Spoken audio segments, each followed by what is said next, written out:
হে everyone, আমি অনন্যা। আমার নতুন একটি ব্লগে তোমাদের সবাইকে স্বাগতম। আজ দ্বাদশী, তাই সকালে ভেবেছি একটু নিরামিষ কিছু করে সেটা দিয়ে পালন করে নেব। যদিও সকালে একটু মুড়ি দিয়ে পালনটা করে ফেলেছি, তারপরেও দ্বাদশীর দিন সকালবেলা না আমিষ খেতে একদম ভালো লাগে না। তাই ভেবেছি একটু ডালের বড়ি দিয়ে আজ পালং শাকের ঘন্ট করব, সেটা দিয়ে গরম গরম ভাত খেয়ে নেব। যদিও আমরা সকালের দিকে ভাত খুব একটা খাই না, তবে এরকম দ্বাদশী বা যে কোনো উপোসের পরের দিন খেতে কিন্তু বেশ ভালো লাগে। জানো তো, আমার দাদু শ্বশুর মারা যাওয়ার পরে প্রায় 15 দিনের মতো নিরামিষ খেয়েছি। তো তারপর থেকে না আর একদম নিরামিষটা যে খুব একটা ভালো লাগছে সেটাও না, তবে আমিষটাও না আর খুব একটা খেতে ইচ্ছা করছে না। তো যাই হোক, পালমশাই আবার আমিষটাই একটু বেশি পছন্দ করে, তাই আছে দ্বাদশী হলেও দুপুর থেকে আমিষ কিছুই করতে হবে। তাই ভাবলাম প্রথমে আগে সকালের আয়োজনটাই করে ফেলি। তো সকালে উঠে স্নান সেরে প্রার্থনা করে নিয়েছি ভগবানের কাছে, সেটাই আসলে সারাদিনের মানসিক প্রশান্তি। তারপর চলে এলাম রান্নার জোগাড় করতে। তো ফ্রিজ থেকে এক মুঠো পালং শাক বের করে নিয়ে সেটাকে প্রথমে বেছে একটু ধুয়ে নিলাম। এরপরে সেটাকে কুচি কুচি করে কেটে নিয়েছি, যেহেতু পালং শাকের ঘন্ট করব তাই সেটাকে একদম যতটা কুচি করে কাটা সম্ভব কেটেছি।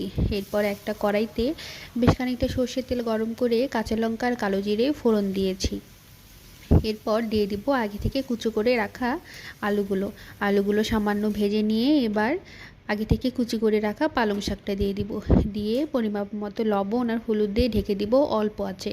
আমি না যে কোনো সবজি বা শাক খুবই অল্প আঁচে রান্না করি, আমার মনে হয় এতে পুষ্টিগুণটা ভালো থাকে। এক চুলোয় শাক বসিয়ে আরেক চুলোয় ভাত বসিয়ে দিলাম। আজ আর দুবেলা ভাত রান্না করব না, একদম সকাল আর দুপুর দুবেলার জন্য একবারেই ভাত বসিয়ে দিয়েছি।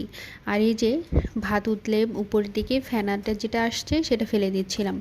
আর এপাশে আমার ভাতও প্রায় হয়ে যাচ্ছে, শাকও প্রায় হয়ে গেছে। এই যে এখন শাকটাকে একটু ভালোভাবে ভেজে নিলেই হয়ে গেল আমার শাকের ঘন্ট। এটা খেতে যা দুর্দান্ত! আমার বাবার বাড়িতে যে কোনো শাকের ভাজাটাই বেশি খাওয়া হয়, তবে শ্বশুর বাড়িতে যাওয়ার পরে আমি শাকের ঘন্টটা খেতে শিখেছি। যাই হোক, সকালের খাওয়া দাওয়া শেষে চলে এলাম দুপুরে রান্নাবান্না করতে। এপাশে পালমশাইকে লাগিয়ে দিয়েছি একটু মুরগি কাটতে।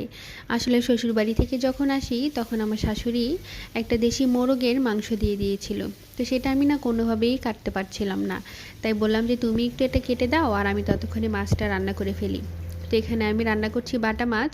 তো বেশ কয়েকটা বাটা মাছ প্রথমে সর্ষের তেলে কড়া করে ভেজে নিলাম। ফ্রিজে অনেক দিন থেকেই মাছ ছিল, ফ্রিজের মাছ আসলে একটু ভালোভাবে না ভাজলে না একদম খাওয়া যায় না, অন্তত আমি খেতে পারি না। এরপর বাটা মাছটা একটু ছোট করে কুচি করে আলু কেটে দিয়ে একটু ভুনা ভুনা করেছিলাম।